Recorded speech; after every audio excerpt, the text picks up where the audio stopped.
그래서 특히 이제 요 시기에 아이들이 이제 수면에 보면 특히 이렇게 악몽이나 이렇게 그런 것들이 많습니다. 어둠, 동물, 상상 괴물 이런 것들이 많기 때문에 그런 두려움에 대한 고려를 해줘야 된다라고는. 물론 약제도 영향을 미칠 수가 있습니다. 그렇지만 뭐 여러분들이 사용하는 약제 중에서는 특별히 그럴 만한 것들은 사실은 별로 없고요.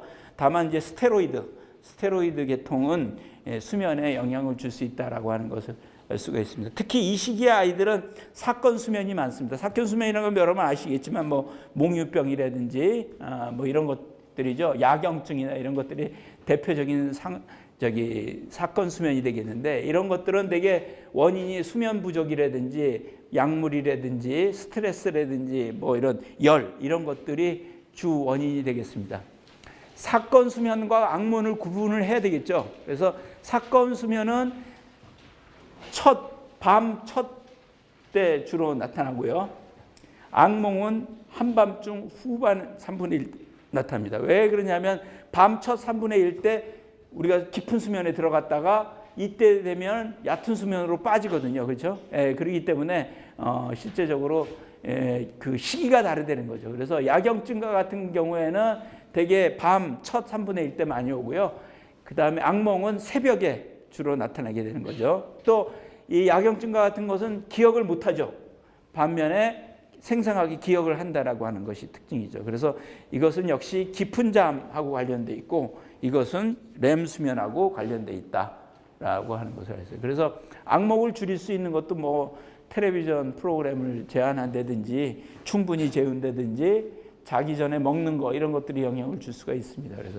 그리고 사건 수면 같은 경우에는 아이가 돌아다니더라도 위험하지 않는 한 깨우지 마라 라고요. 침대가 돌아가도록 유도하라 라고.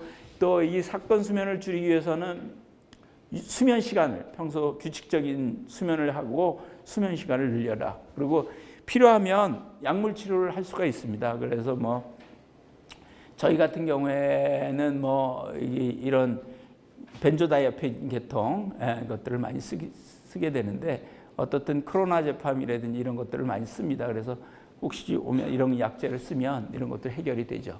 수면 모흡에 이때 이제 또 문제가 됩니다. 아까 뭐 코골이 말씀을 드렸지만 어떻든 코를 곤다든지 낮에 졸려한다든지 자는 동안 부산한다든지 야뇨증이 있다든지 아침 두통이 있다 그러면 이제 수면 부족이든지 이런 경우. 그래서 항상 부모한테 10초에서 20초 이상 무호흡이 있는지, 그리고 뭐 이런 것들은 사실은 좀 체크하기는 어렵지만 어떻든 간에 그런 것들을 통해서 우리가 수면 다원 검사를 하고 확인을 해야 됩니다.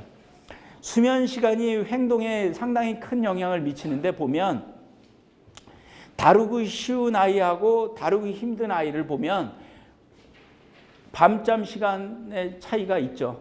특히 낮잠 시간의 차이가 이렇게 있습니다. 1시간 이상 있습니다. 또 잠을 자지 않는 아이하고 그 낮잠을 자는 아이하고 이런 경우에 있어서 이제 차이를 많이 나는 거기 때문에 아이들한테 낮잠을 재우는 것이 우리가 이제 그 충동성이나 이런 것을 줄이는데 상당히 중요합니다. 물론 이렇게 수면 일기를 체크하기도 하죠. 그래서 뭐 잠자리 드는 시간이라든지 걸리는 시간 이런 수면 설문지가 있습니다. 그래서 2장짜리로 된 게 있는데 그걸 체크해 보면 얘가 어디에 문제 있는지 알 수 있죠. 그래서 그런 것들은 조금 체크를 좀 하셔서 조금 말씀해 주면 이제 썰카딘이라고 해서 멜라토닌을 피오로 먹는 게 나와 있습니다. 그래서 그 약제를 쓰면요 상당히 효과적이에요. 특히 뭐 저 같은 경우 상당히 효과적입니다. 물론 그 멜라토닌 쓰면 부작용도 적고 그렇기 때문에 그런 것들 이제 도움을 줄 수 있습니다.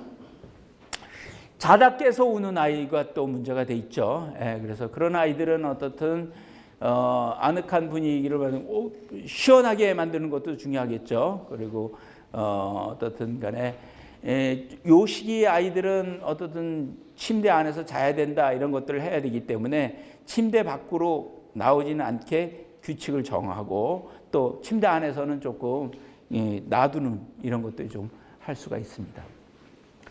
그래서 야경증이 있을 때 이제 구체적으로는 어떻든 손에 다 깨지만 거는 치우고요.